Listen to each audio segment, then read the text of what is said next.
How have you felt these products to go so far?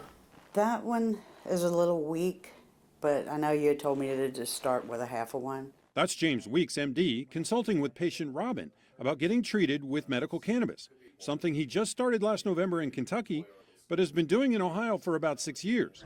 He says the transition from traditional medicine wasn't easy. I left the hospital. People said I left medicine.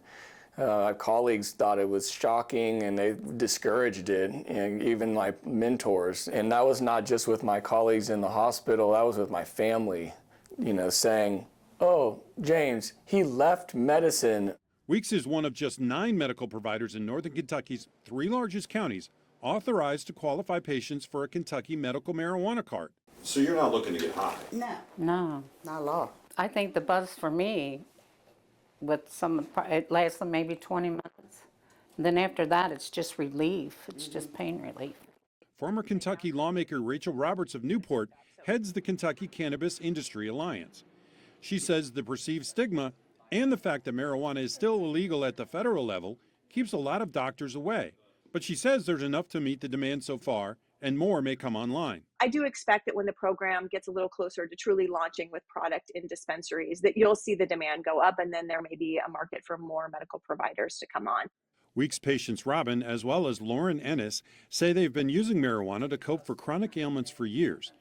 Ennis says the drug allows her to function after 2 surgeries and an infection in her back. I was on narcotics for 7 years, but my life was, I didn't have a life. And so marijuana, it doesn't have the side effects, and it works instantly, and I can have a life. Do you feel like marijuana gave you your life back?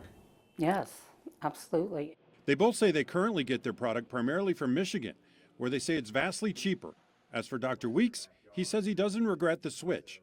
And while the phone hasn't been ringing off the hook yet, he thinks that'll change as sales get closer.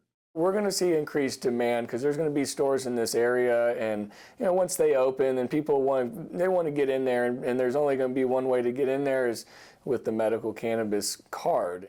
In Fort Wright, James Pilcher, Local 12 News. Hey there, thanks so much for visiting the Local 12 YouTube channel. Click the links, hit subscribe to get notified anytime we post content to this channel.